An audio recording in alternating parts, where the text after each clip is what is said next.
मैं डॉक्टर शिप्रा वर्मा, सह आचार्य राजनीति विज्ञान, राजकीय महाविद्यालय दूर।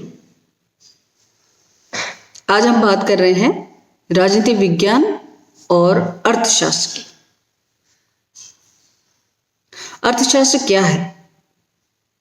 अर्थशास्त्र एक ऐसा समाजशास्त्र है जो मानव के आर्थिक पहलुओं और आर्थिक संबंधों से संबंधित है।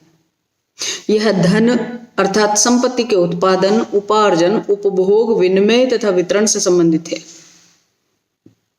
यह आय और रोजगार से संबंधित है।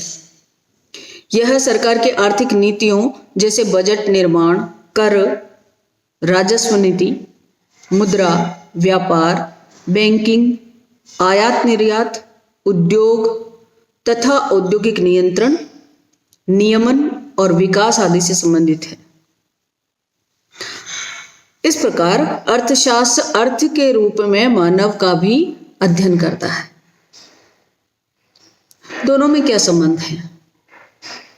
पहला संबंध कि दोनों ही समाजशास्त्र हैं।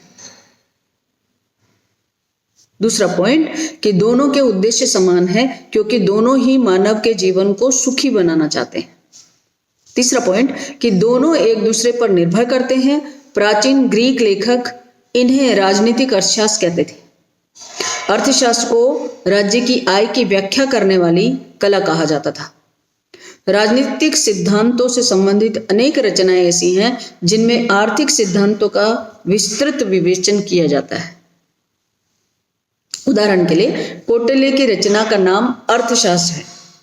कार्ल मार्क्स की रचना का नाम दास कैपिटल है। तो दोनों में बहुत गहरा संबंध। दूसरी तरफ हम देखेंगे कि आर्थिक क्रियाओं में अन्य क्रियाओं को प्रभावित करने की क्षमता भी होती है। कैसे? आर्थिक और राजनीतिक क्रियाएं एक दूसरे को सदैव से ही प्रभावित करती रही हैं। मार्क्स ने लिखा है कि सभी राजनीतिक, सामाजिक तथा बौद्धिक संबंध, सभी धार्मिक तथा कानूनी पद्धतियां, सभी बौद्धिक दृष्टिकोण जो इतिहास के क्रम में जन्म लेते हैं, वे सब जीवन की भौतिक व्यवस्थाओं से ही उत्पन्न होते हैं। मार्क्स ने लिखा है कि हस्तचक्की सामंत आका के समाज को जन्म देती है और भापचक्की औद्योगिक पूंजीपति समाज को। कितनी बड़ी बात! जिस तरह से आर्थिक क्रियाएं राजनीतिक क्रियाओं को प्रभावित करती है, उसी तरह से राजनीतिक क्रियाएं भी आर्थिक क्रियाओं को नियंत्रित करना चाहती है। राजनीतिक व्यवस्थाओं से संबंधित जितने भी राजनीतिक विचार व्यक्त किए गए हैं, उनका संबंध आर्थिक नियंत्रण, नियमन और नियोजन से होता है। जैसे व्यक्तिवाद आर्थिक क्षेत्र में अहस्तक्षेप की नीति का अनुसरण करता है। गांधीवाद ट्रस्टीशिप के सिद्धांत में विश्वास करता है। लोक कल्याणकारी विचारधारा आर्थिक नियोजन में विश्वास करती है। वास्तव में विकास और औद्योगिकीकरण राज्य के आर्थिक साधनों पर ही निर्भर करते हैं।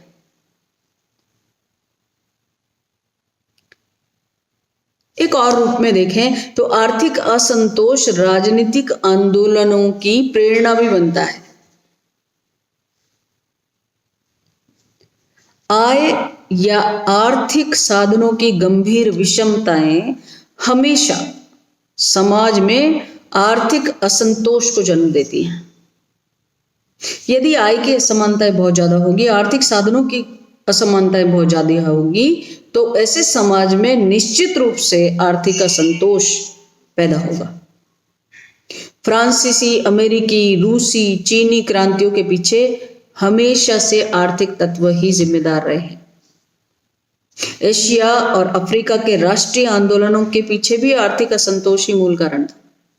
अगर भारतीय संदर्भ में देखें तो जो ईस्ट इंडिया कंपनी थी, जो व्यापार करने के लिए आई थी और जो एक राजनीतिक शोषण का यंत्र बन गई थी, जिसने हमारे यहां से कच्चा माल ले जा करके और निर्यात को बढ़ा दिया था। हमारा देश जो सोने की चिड़िया कहलाता था, वो देश आर्थिक रूप से पूरी तरह जर्जर हो चुका था।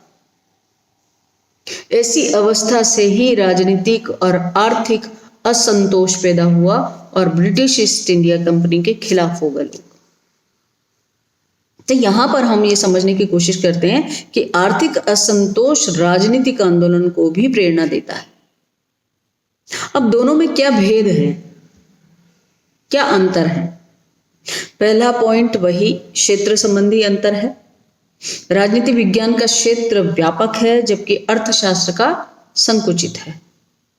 राजनीति विज्ञान घनिष्ठ रूप से मानव से संबंधित है जबकि अर्थशास्त्र का संबंध वस्तुओं से है, निर्जीव वस्तुओं से। एक का संबंध सजीव वस्तुओं से है तो दूसरे का संबंध निर्जीव वस्तुओं से है।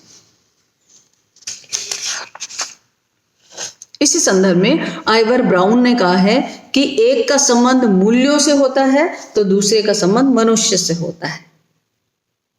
दोनों में बहुत मोटा अंतर है। दूसरा पॉइंट है उद्देश्य संबंधी अंतर। अर्थशास्त्र एक वर्णनात्मक विज्ञान है जबकि राजनीति विज्ञान एक आदर्शात्मक विज्ञान है। अर्थशास्त्र राजनीति विज्ञान के आदर्शों को प्राप्त करने का साधन है। लोगों की आर्थिक दशा सुधार कर राज्य नागरिकों के नैतिक विकास के लिए अच्छी बाह्य परिस्थितियां उत्पन्न कर सकता है। तो दोनों के उद्देश्य भिन्न हैं।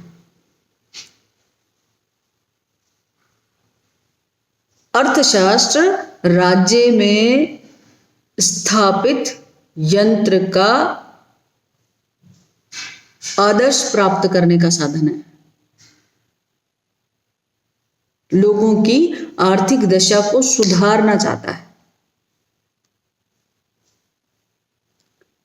और उसके लिए बहुत अच्छी बाह्य परिस्थितियां पैदा करना चाहता है। यह उसका लक्ष्य है। तो दोनों में अंतर देखा जा सकता है।